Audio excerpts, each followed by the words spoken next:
What if living to 100 was easier than you think? Japan's oldest doctor lived over 100, continuously treating patients at that age. He did not depend on pills or strict diets. He only consumed the same basic meals each day, and before he died, he revealed his secret. Let us break it down so you may begin now. In the United States, the average lifespan is 76. In Okinawa, Japan, it's 84, and many people live past 100, still doing things like cooking and even landscaping. Their secret? It's not pills or pricey therapies, it's what they eat and the way they live. Dr. Shigeaki Hinohara lived to 105. His strategy: simple meals, steady habits, pleasure in minor things. Today, we will explore the 5 principles he followed and how they can impact your energy, digestion, and clarity beyond 60. Eating too much and disregarding hara hachibu. Let's start with something deceptively simple: how much we consume. In the West, completeness is typically the objective. Wash your plate and finish strong. Larger amounts offer more value. But in Okinawa, Japan, where people typically live over 100, the objective is entirely different. They practice hara hachibu, which means eat until you're 80% satisfied. Just 80%, then stop. Why does this matter? Eating just a little less minimizes too much calorie load, decreases inflammation, lowers oxidative stress on your organs, and contributes to maintaining a healthy weight without dieting. Additionally, the National Institute on Aging has linked moderate caloric restriction to a longer lifespan and good metabolic health. Dr. Hinohara, Japan's oldest practicing doctor, lived by this principle. He valued eating light, eating gradually, and leaving the table a bit dissatisfied. And he thanked it for his vitality and clarity well past 90. Let's meet Diana, 67. She was raised hearing "don't waste food." Therefore, she often cleaned her plate even after feeling satisfied. Gradually, she noticed sluggish digestion, afternoon tiredness, and insomnia. Then she heard about hara hachibu. She started pausing halfway through every meal, asking herself, "Am I still hungry or just finishing out of routine?" The outcome was greater energy, more restful sleep, less bloating, and unexpectedly more enjoyment at the table. Try this tonight. Eat more slowly, breathe between bites, and when you're about 70% full, pause. How much you consume is just a starting point.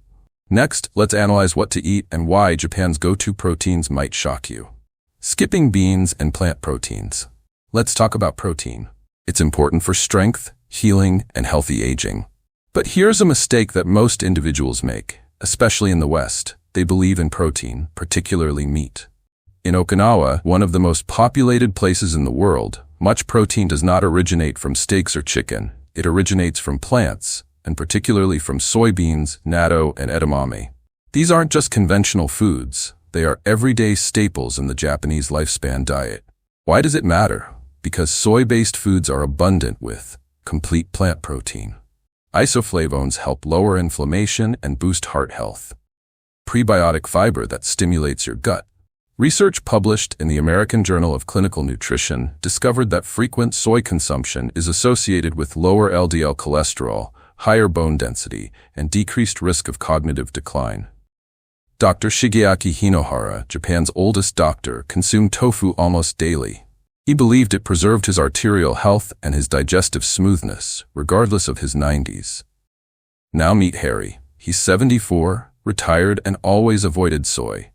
He'd heard rumors regarding hormones and estrogen, but after watching a program on Japanese centenarians, he chose to try something new. Twice a week, he substituted red meat for a tofu stir-fry with bok choy, garlic, and ginger. Light and enjoyable.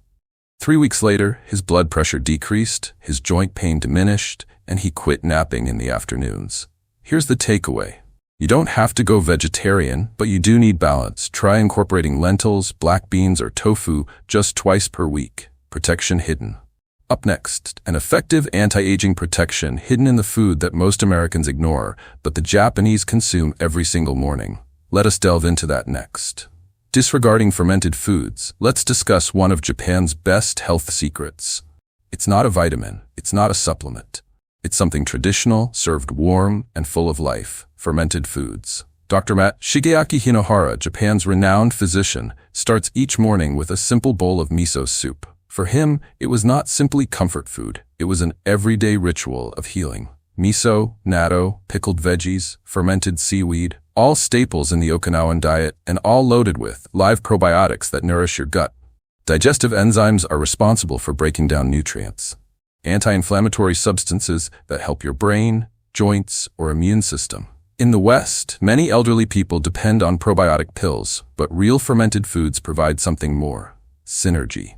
The amalgamation of whole foods along with living microbes equals results that pills hardly match. Let me introduce Jessica.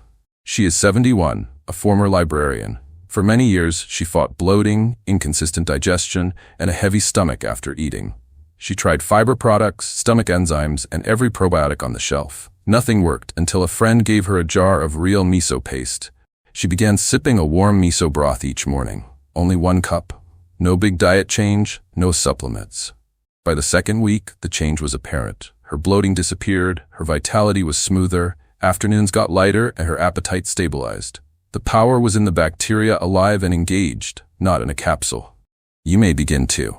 Consider a spoonful of miso in warm water or a few slices of freshly fermented pickles. It's not only about gut health, it's about aging with harmony. And now let's explore one forbidden food group in the United States that the Japanese consume daily, and thank them for their strong hearts and clear arteries. Fear carbs and avoiding sweet potatoes. Let's face it, in the West, carbohydrates are considered the enemy. You hear it everywhere. Cut carbohydrates to lose weight. Elderly people should avoid starch. But here's the truth. Not all carbohydrates are made equal, and some, like the ones consumed every day in Okinawa, can help you live longer. Let's discuss Japanese purple sweet potatoes. They're not only colorful, they're powerful. So powerful that they make up over 70% of daily calories among Okinawan centenarians. Why are they different? Because they're full of anthocyanins, antioxidants that preserve blood vessels and prevent cellular aging. Fiber helps regulate blood sugar and support digestion. Potassium and vitamin C, crucial for heart and immune health. And they have a low glycemic index, which means no sugar crashes. Dr. Shigeaki Hinohara usually chose sweet potatoes over rice. He believed they were friendly on the body and powerful in protection. Furthermore, research from the National Institutes of Health has linked anthocyanin-rich foods like Japanese sweet potatoes to improve blood vessel functioning, less inflammation, and slower cognitive loss in elderly people. Now meet Timothy, 68, pre-diabetic, exhausted, and irritated. He'd been avoiding all carbohydrates, including the good ones, but his vitality was tanking and his cravings were becoming worse. His dietitian advised him to try steamed Japanese sweet potatoes, not fried, just simple and pure. Timothy began adding half a cup to lunch. After 2 weeks, his vitality lasted throughout the afternoon, his cravings decreased, and his blood sugar was more steady than it had been in a while. Here's your takeaway. You don't have to fear carbohydrates. You just have to choose effectively, just like the Japanese do. Now, we will dive into the final lesson from Japan's oldest doctor. It's not a food, it's an attitude. Let us finish with that. Fix. Many people disregard a principle that is much more powerful than the foods you consume. It's not only what you eat, it's how you live around it. Dr. Hinohara didn't follow a strict diet. He did not measure calories or macros. He followed a routine, a simple, pleasurable routine that defined his long life.